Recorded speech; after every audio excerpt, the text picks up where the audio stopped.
Hey guys, welcome back to my channel. Just doing a bit of meal prep today. I'm going to try and do a Asian type style meat mixture to put in the freezer.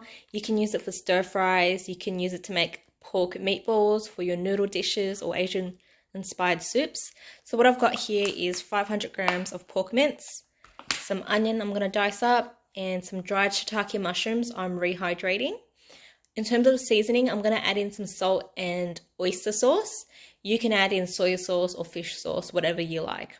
Depends on, I guess, what you like in terms of flavoring. You can also add in some carrot into this mixture. I'm not going to do that today. I'm just going to keep it simple with the shiitake mushrooms, onion, and pork. I just wanted to note, guys, the shiitake mushrooms I've purchased are dried. And then what I did was I rinsed it under warm water for maybe 3 times. And then I've just poured some boiling water over the top of them. I'm going to give them maybe 2 to 3 hours to rehydrate in the boiling water. If you have more time, you can let it sit longer. So in this clip here, I think I had a leftover half an onion in the fridge. So I used that and 1 full onion. So I've diced it because I'm going to add this into my pork mince mixture. The onion skin, I think some people add that into their vegetable broth. I don't do that because I don't like the skin in it, but you can use it if you like.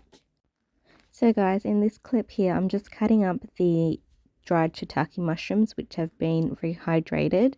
Now my shiitake mushrooms are quite small, so therefore the mushroom stalk isn't very chewy or woody. If you're getting the bigger shiitake mushrooms, it may be chewy, so you can cut the stalk off and remove it. In this case, I've just used the stalk in the mixture as well. So guys, I've added all the seasoning in and I've mixed it in. So just a quick recap, I had some onion chopped up, some shiitake mushrooms cut into small little pieces. You can chop it, I just use scissors because it's easier. I added a bit of salt, a bit of oyster sauce, and a tiny bit of sugar as well. What I'm going to do is I'm going to make them, well, not make them, I'm going to put them into flat packs, put in the freezer. That way it's easier for me to pull out when I need them. So I have labeled a Ziploc bag here and I'll show you how I'm going to pack it. Okay guys, so what I've done is I've put the meat mixture into a Ziploc bag and I've kind of put it in a way where I've flattened it out. Don't fill it up to the top too much because you're going to have to create some little cubes. So use a chopstick or a ruler, whatever's easier for you. And just, maybe I'll do 4. So just press it down like this. Now, the reason why I'm getting you guys to do this is because when it freezes and you need it for cooking, you can break it up like ice cubes.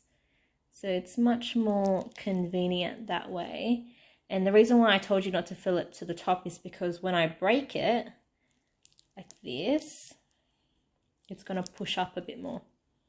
See? So you've got some nice indents. Obviously, when you freeze this, you should freeze it flat. And then that way, once it's all frozen and you want to pull some out to make like a soupy noodle Asian dish, you can just break them up into little cubes. So you can do this with garlic, ginger, whatever mixture you want.